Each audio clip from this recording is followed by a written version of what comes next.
Hello, everybody, and welcome to our February 2024 reading wrapped, aka the month of illness, aka the month of disappointment. If you remember, in the beginning of February, I had the most ambitious TBR that's ever been seen by a human before. I had 25 books on it. 25. 25! This is not 25. I fully wanted myself to read at least 15 of those books, and I was fully committed to. That seemed doable for me, but then I got sick. Twice. Therefore, it's the month of illness. However, I still did get some semi-decent books this month. So, let's talk about them. Let's talk about my books. First off, this section is for the stats girlies, such as myself. We're going to talk about the wonderful statistics from this month, the only kind of statistics I enjoy. I hate my actual statistics class. Never take business statistics. It's kicking my butt. Moving on. I read 10 books this month, 5 of which were library books, 2 of which were on my Kindle, and 3 of which were from my physical pile of books, which you can see behind me. As far as ratings go, I got 2 DNFs, 1 2.5, 4 3s, 2 3.5s, and 1 4-star. All of the books were mid this month. Moving on. Page numbers. The shortest book that I read was A Cursed Kiss. I only read 72 pages before I DNF'd it. And then the longest that I read was The Language of Fire, which was 476 pages. 476 pages, not books. That would be a lot. If you're wondering, that's an average of 310.4 pages per book. You're welcome. Now, on to the goals. I had 3 goals going into February.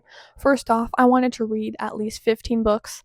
I only read 10, 2 of which were DNFs. So not a good month, okay? Illness is a butt. Secondly, I wanted to read 2 book series. I technically did this. I told myself that I wanted to read at least 2 publicated series, like all the books that were publicated for the series, and I technically did. We will talk about those when we get there, but I say technically because one of them was only the first book in the series, and like there wasn't any others, so I don't know if it technically counts. Like I wouldn't personally count it, but maybe for you it counts. Whatever floats your boat. So I guess I completed that. I don't know. And then lastly, my library books. I didn't want to return any of them without reading them, or at least attempting to, unless I DNF'd it, right? I have done good so far. I still have about 15 library books in my house that I need to read. However, I have not returned any that I haven't read. Actually, that's a lie. I did return A Cursed Heart, which was the sequel to A Cursed Kiss. I got the first 2 in the series thinking I was really gonna like it, and I didn't. So I did return that one, but it's because I DNF'd the first book. You feel me? Makes sense? Amazing. But yeah, those are my stats. You want to start talking about the individual books? Let's talk about the individual books. Maybe it'll get a little bit happier when we talk about the books themselves. We started, obviously, at February 1st, where the first book that we read was Forged by Blood.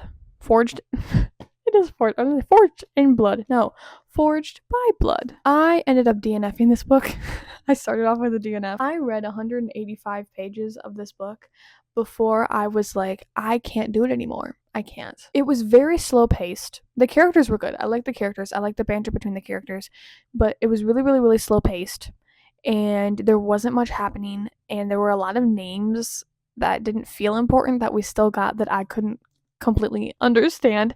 Like they all sounded a little bit too similar. And I also was like, this is kind of boring, right? I think I got like 50% of the way through this book. And then I checked Goodreads reviews to see what other people had to say, like the spoiler-free ones. And everyone was saying the same thing. This book was very long. Or this book was long. It could have been shorter. It just kept dragging on. Nothing really happened. I would skip it. So I did. I skipped it. I DNF'd this one. Sorry. Because of that, I really don't have anything else to say about it. It was a fantasy book.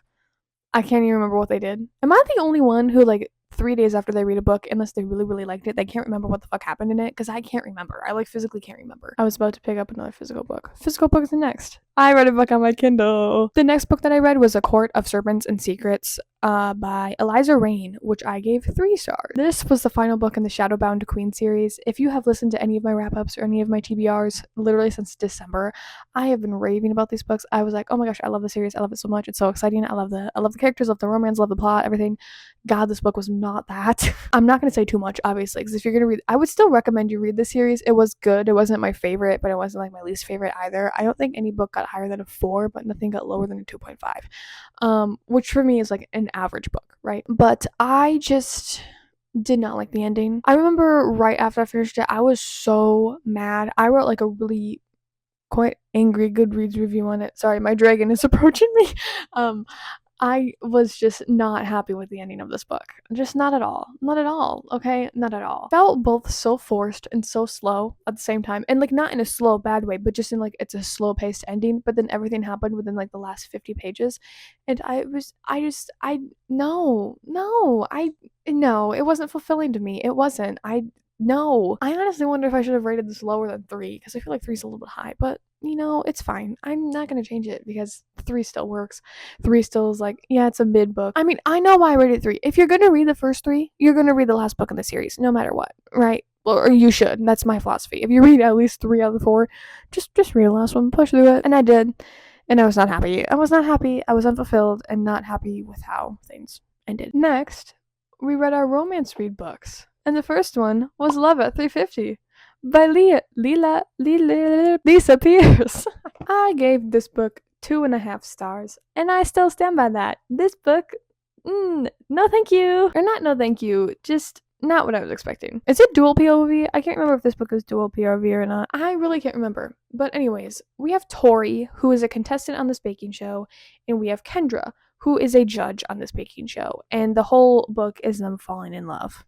They're lesbians. I picked this up, 1, because I love baking, 2, because I needed another romance book for my romance reads video. I felt like I was going to read 6 in that video. Spoilers, didn't. And I just genuinely didn't have a queer book, and I'm like, this would be a great filler. It's a new release. Great little thing to add to my video, right? No. It wasn't. It really wasn't. I liked the characters. None of them were insufferable. I liked the pacing of the book. I liked the writing of the book. I liked how the characters interacted. I liked their personalities. Like, no one was insufferably rude or insufferably mean that I'm like, God, I want this character to just stop talking, right? But it was just a middle of the road book with the thing that I do not feel that in any world these characters will get married and have a life. Like, it didn't feel like they were like romantic interest partners. It felt like they were friendship partners. You get it? Even towards the end of the book, when they could date because the contract was up or whatever, it was like, no, like, I don't think it would actually happen. Like, overall, just slightly disappointed by that. Wasn't what I wanted. Wasn't fulfilling. The next book I read was Icebreaker by Hannah Grace.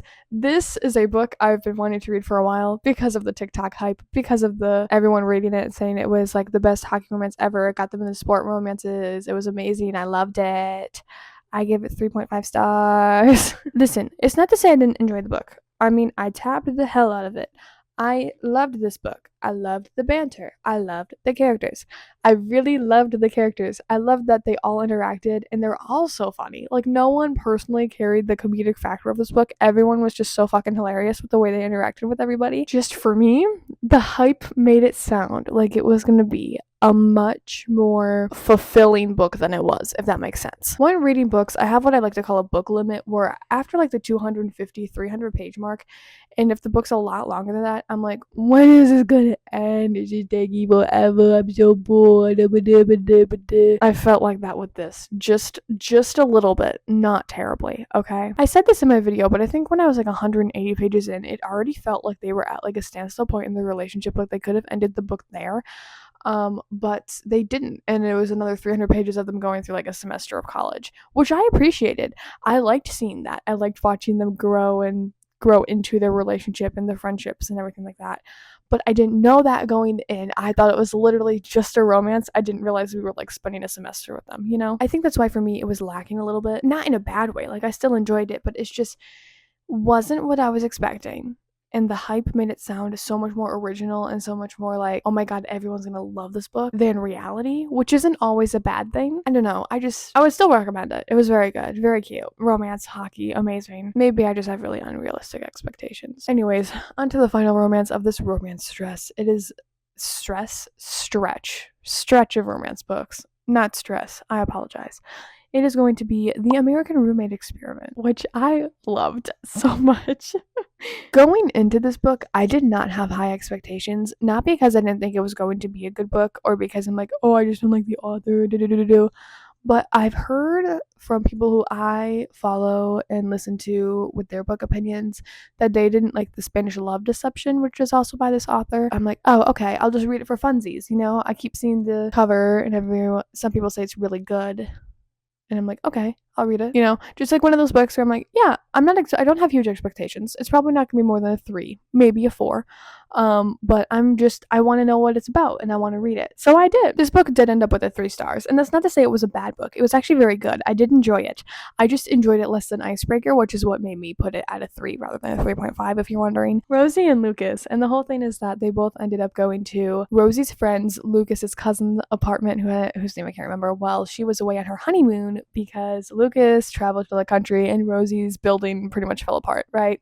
And them traversing living together and then falling in love. And the cutest part about it is that Rosie is a romance author and she needed like a spark for her next book. So Lucas goes and has these experimental dates with her so she can like feel the stages of love and everything. And I just thought that was such a sweet concept. And I've never seen that before. And I thought it was sweet, it was cute, and I did enjoy it. I really did. Looking and thinking back about this book, I don't think there were any points where I was like significantly bored. It just, to me, this book did not stand out among others of this month or in the romance read video, because that's the video that this came from. It didn't really stand out a whole lot. And that's not to say it was bad. It's just it wasn't one of my favorites, but it was cute and I really did enjoy it. Moving on, I get to pick up another physical book. I read The Language of Fire. Who's this by? Am I saying who these are by? Stephanie Hemphill. This is a retelling of Joan of Arc, but kind of not in poetry form, but in what I like to call sentence poetry, where it's written like this, and it is kind of poetrized. It's like poetryized. I hope you know what I'm saying. If not, whoops. It's poetrized. So it was a little bit confusing to understand at times because some of these French people have the same exact names. But it was also really just sweet seeing Joan's story, because it's Joan of Arc. It's literally Joan of Arc. I like this book. It was sweet. It was cute. It was short. It was simple. I know you're saying short. It's 400 pages of like poetry pages. I read this in like 4, maybe 5 hours. This book also got a 3 stars from me. There was nothing wrong with it. Didn't hate it. Some parts it was a little bit slow, but it was also, we were getting like Joan's perspective, and I was just, at this point in time, I was looking for an action-packed book, which I thought this was going to be, and it was not. So that fell a little bit for me, but not in a bad way, just wasn't what I was looking for. I wanted a fantasy type book, you feel me? Which is really funny because the next book that we read wasn't fantasy. I finally picked up 12, the novella in Bad Blood. The sticky note's gone. That means I read it. With how Bad Blood ended, I took a very long break from reading this series. I'm like, I literally need to desensitize myself to this series in the way that it ended. And I'm glad that I did, because I feel like I would have some really negative opinions towards this novella if I didn't. I really did not like some of the parts where they reference what Cassie had to do in the end, what Cassie had to do in the end of the 4th book and some of the things like that. So I'm like, I didn't want it to end that way, both for Cassie and for just the kids in general. But the novella itself is really cute, really sweet. It's called 12, and we actually get the perspective of all of our characters when they were 12, and I thought that was super cute, super sweet. I love the concept, and I don't have anything negative to say. It got 3 stars. Did I say that already? I don't know if I did. Next is the second DNF of February. It is A Cursed Kiss. I wanted to read a fantasy, so I picked up A Cursed Kiss. I'm like, this sounds interesting. I like this concept. Oh my god. My rule is that if a book is less than 350 pages, I have to read at least 5 chapters. If it's 350 and above, I have to read at least 10. That's a rule I set for myself so that I know if I actually like the book or if I'm just annoyed by how books start, because that is the most annoying part of reading for me, is listening to these characters go on and on and on in the beginning of a story. It's a personal pet peeve. It's weird, seeing as I like to read. I'm working on it, okay? I'm working on it, which you will see later. Sorry, my drink. I gotta show y'all this. Look at this.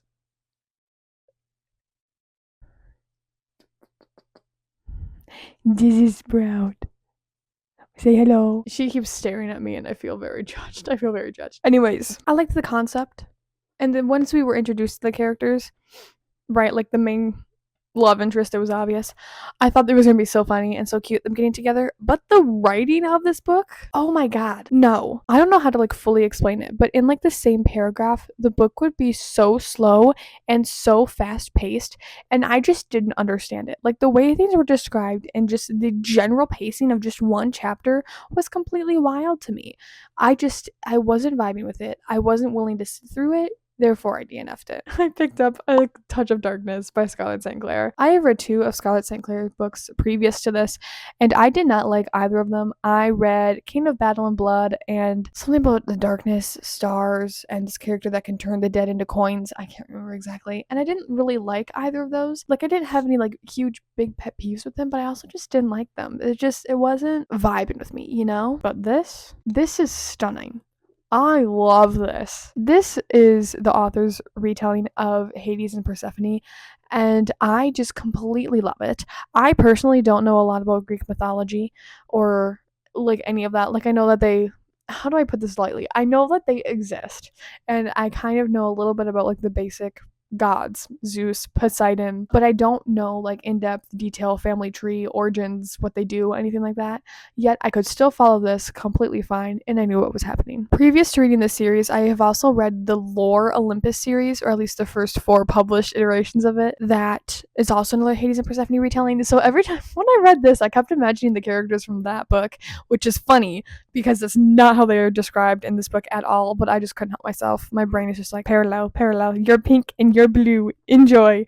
But I still thoroughly enjoyed this. Scarlett St. Clair, you smashed this. I gave this a 3.5 out of 5 stars. And then we moved on to the final book of the month, which is one I have finished days ago, and I'm still processing. Ladies and gentlemen, let me introduce you to Silver in the Bone. I'm going to put this down because I feel like I'm holding holy water. I'm going to start with the rating for this one because I'm going to just keep talking for this one. I already know it. I haven't gotten a chance to talk about this book yet, and it's going to spill out of my mouth like a waterfall. I gave this book 4 out of 5 stars, which with how I just explained the book, you'd think I would have given it a 5, but I did not. Silver in the Bone. I'm very excited. Let's chat. This story follows Tamsin, who has a brother named Cable, whose name's, when I say the names, I'm going to put them up here because I don't actually know how to say any of them, are howlers, I believe.